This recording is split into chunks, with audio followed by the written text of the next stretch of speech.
வணக்கம் நண்பர்களே. டிப்ளமோவில் ஒரு டெக்னிக்கல் கோர்ஸ் படிச்சிருக்கேன். அதாவது ட்ரிபிள்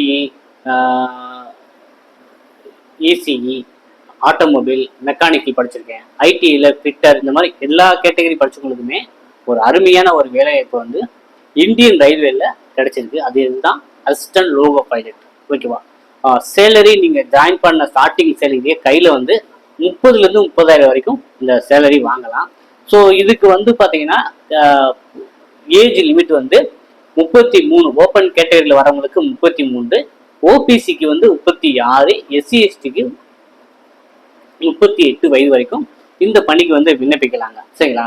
ஸோ நோட்டிஃபிகேஷன் எப்போ கொடுப்பாங்க அப்படின்னா, அது மே மந்த் வந்து இந்த assistant loco pilot all over India வந்து பார்த்தீங்கன்னா கிட்டத்தட்ட வந்து 11,000க்கு மேலே வந்து காலி பணிக்கான அறிவிப்பு வந்து வெளியிட்டு இருக்காங்க. அதாவது ஷார்ட் நோட்டீஸாக கொடுத்துருக்காங்க. மே மந்த்ல தான் அப்ளை பண்ற மாதிரி இருக்கும். ஸோ இதுல அப்ளை பண்றதுக்கு வந்து பாத்தீங்கன்னா ரெண்டு முக்கியமான விஷயத்த எல்லாரும் தெரிஞ்சு வச்சுக்கணும். ஒன்று வந்து பாத்தீங்கன்னா ஆதார் வெரிஃபைடு அப்ளிகேஷன். அப்படின்னா உங்களுடைய 10th மார்க் ஷீட்டோட நேமும் ஆதார் கார்டோட நேமும் மேட்சா இருக்கணும், டேட் ஆஃப் பர்த் மேட்சா இருக்கணும். ஸோ அப்படி இருந்தால் தான் அப்ளிகேஷன் அக்செப்ட் ஆகும். ஒன்று. ரெண்டாவது வந்து பாத்தீங்கன்னா இது மத்திய அரசு பணியினால பிசி, எம்பிசி, டிஎன்சி போன்ற பிரிவினர், பிசி முஸ்லீம் போன்ற பிரிவினர்கள் வந்து பாத்தீங்கன்னா ஓபிசி நான் கிரிமி லேயர் சர்டிஃபிகேட் இருந்துச்சுன்னா அவங்களுக்கு இடஒதுக்கீடு கிடைக்கும் ஓபிசியில். அப்போ அதுக்கான ப்ராசஸ் பண்ணணும். அப்போ வந்து இந்த காலகட்டத்தை அதுக்காக ஒதுக்கிட்டீங்க அப்படின்னா நீங்கள் வந்து ஈஸியாக அப்ளை பண்ணலாம். ஏன்னா கடந்த முறை வந்து குரூப் டியில் வந்து கடைசி நேரத்தில் நிறைய பேர் அப்ளை பண்ணுறதுக்கு ரொம்ப சிரமப்பட்டாங்க. குறிப்பாக வந்து குரூப் டி அது ஓபிசி சர்டிஃபிகேட் எடுக்கிறதுல நிறைய பிரச்சனை வந்துச்சு.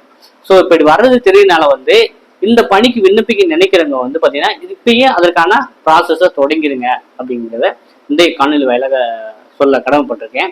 ஸோ நம்ம வந்து ஏற்கனவே பார்த்துருந்தோம். இது வந்து பார்த்தீங்கன்னா செலெக்ஷன் ப்ராசஸ் வந்து பார்த்தீங்கன்னா கம்ப்யூட்டர் பேஸ்ட் டெஸ்ட் 1, 2, 2 இருக்கு. ஓகேவா? அப்புறம் வந்து பார்த்தீங்கன்னா document verification and medical examination இருக்கு. ஸோ இதுதான் வந்து அந்த செலெக்ஷன் ப்ராசஸில் சொல்லியிருக்காங்க. நம்ம வந்து என்னென்ன குவாலிஃபிகேஷன் டீட்டெயிலாக சொல்லிடுறேன். ஐடி அது 10th + ஐடி. ஓகேவா? இதுல வந்து NCVT or SCVT trade such as a fitter, electrician, mechanic, radio and TV, electronics mechanic, motor vehicle, wireman, tractor mechanic. So maximum வந்து இந்த ஐடிஏ சப்ஜெக்ட் ஃபுல்லாமே அந்த ரிலவெண்டட் ஐடி எல்லாமே இதுல கவர் ஆகுது. பிளஸ் வந்து டிப்ளமோல என்னன்னா mechanical, electrical, electronics or automobile engineering படிச்சவங்க எலிஜிபிள்.